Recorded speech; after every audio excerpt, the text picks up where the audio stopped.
ଶୀତଦିନେ ଅନେକ ଲୋକ ଅସୁସ୍ଥ ହୋଇପଡ଼ନ୍ତି। ରୋଗ ପ୍ରତିରୋଧକ ଶକ୍ତି ଦୁର୍ବଳ ହେବା କାରଣରୁ ଥଣ୍ଡା ଜ୍ୱର ଲାଗି ରହିଥାଏ। ତେବେ ଏସବୁ କେଉଁଥିପାଇଁ ହୋଇଥାଏ ଆସନ୍ତୁ ଜାଣିବା। ସ୍ୱାସ୍ଥ୍ୟ ପାଇଁ ପ୍ରତ୍ୟେକ ଦିନ ଆବଶ୍ୟକତା ଅନୁଯାୟୀ ଶୋଇବା ଗୁରୁତ୍ୱପୂର୍ଣ୍ଣ ହୋଇଥାଏ।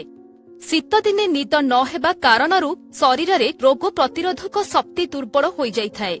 ଯେତେବେଳେ ଆପଣ ଚିନ୍ତାରେ ଥାନ୍ତି ସେତେବେଳେ ଆପଣଙ୍କ ଶରୀରର ରୋଗ ପ୍ରତିରୋଧକ ଶକ୍ତି ଦୁର୍ବଳ ହୋଇଯାଇଥାଏ। ତେବେ ଶୀତଦିନେ ମାନସିକ ଚାପରେ ନ ରହି ଖୁସିରେ ରହିବାକୁ ଚେଷ୍ଟା କରନ୍ତୁ। ଶୀତ ଋତୁରେ ସୂର୍ଯ୍ୟଙ୍କ କିରଣ ଅଧିକ ନଥିବାରୁ ଭିଟାମିନ୍ ଡି ପାଇବାରେ ଅସୁବିଧା ହୋଇଥାଏ। ଏଣୁ ଭିଟାମିନ୍ ଡି ଅଭାବ ଦୂର କରିବା ପାଇଁ ଡାଲି ଜାତୀୟ ଖାଦ୍ୟ ଓ ଲୁଣି ମାଛ ଖାଇବାକୁ ହୋଇଥାଏ। ପନିପରିବା ଓ ଫଳ ଖାଇବା ଦ୍ୱାରା ଶରୀରରେ ରୋଗ ପ୍ରତିରୋଧକ ଶକ୍ତି ବଢ଼ିଥାଏ। ଏହା ସହିତ ଧଳା ରକ୍ତ କଣିକା ସୃଷ୍ଟି କରିବାରେ ଫଳ ଓ ପନିପରିବା ସାହାଯ୍ୟ କରିଥାଏ।